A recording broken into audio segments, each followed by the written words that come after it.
All right, people. I'm not a huge fan of series, but I'm doing one. All right, going through Ruth. A lot of times I get bored, you know what I'm saying? I want to move on to something else, and I can't because I got the series going. So at some point, we're going to get through the whole thing. There's 4 chapters in Ruth, so you'll get, this is part 1 of 3 or 4, you know? Something like that. So chapter 1, Ruth. Where should I start? So you got this woman named Naomi, all right? Naomi lives in Judah with her husband and her 2 kids, 2 sons. Their names are important. You'll see why in a second. There's a famine in their land in Judah, and they say, hey, we need to get something to eat. There's some food over there in Moab, so the family moves to Moab. At some point in time in Moab, the husband dies. The Bible doesn't say how the husband died. I don't know. Got eaten by a bear or something like that. I don't know. All right, so now it's just Naomi and her 2 sons. Her 2 sons marry these 2 sisters. One being Ruth, the other one being, I always want to say Oprah, but it's not Oprah. It's Orpah. Orpah is what it is. Okay, so then her 2 sons die. All right, that's why we don't need to know their names. The names are in the Bible. You can read it for yourself. It doesn't really matter. They're basically, the men are just there to die. All right, so now it's Naomi and Ruth and Orpah. So time goes by, and Naomi now sees that Judah's got food. All right, famine's over. All right, she's going to go back there, but now she's a widow, and back then, you're a woman without a man, real tough. So she's like, look, I'm going to go back. I got to get out of here. I got to go.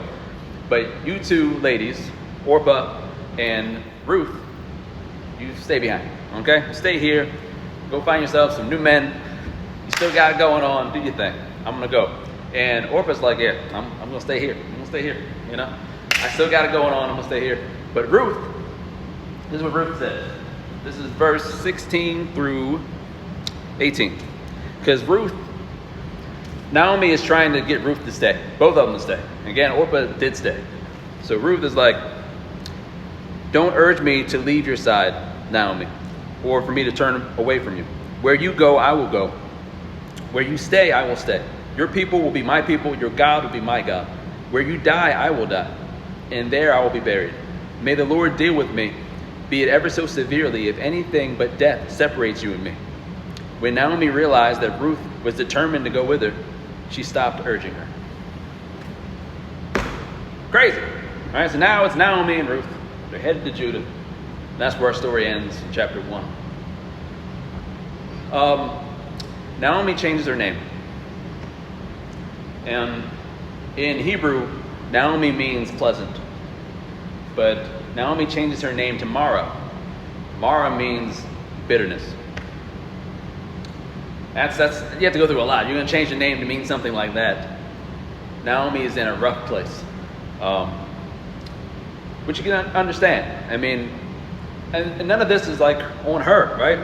There was a famine. They had to move for their family's sake. There's a lot of death in the family. Now they're coming back. And you can see why Naomi would be bitter. And my message this morning comes down to seasons of suckiness. And life, you're going to have seasons of suckiness. There's going to be times where nothing's working out right, where the people aren't treating you right. It doesn't, like, you're fighting for something, and like it doesn't seem like you're ever getting anywhere. Everything just feels like it's falling apart. Seasons of suckiness, right? But even in the midst of this season of suckiness for Naomi, God has had mercy on Naomi by means of Ruth. Ruth is the miracle in chapter 1 of this story. I mean, I think about the loyalty of Ruth. I don't think I've ever met a person that loyal. You know what I'm saying? That is incredible loyalty. I don't know what must have happened between those 2 to build up that type of love. But that's mercy and comfort for Naomi. And God provided that for Naomi. And despite how bitter Naomi is at that time, despite this season of suckiness, God provided a lifeline in Ruth. So if you're going through a season of suckiness, trust that God will provide some sort of Ruth for you, right? I know many of you probably been through seasons of suckiness. Thank God that he got you through those seasons. You'll probably have more seasons of suckiness to come. That's just part of life.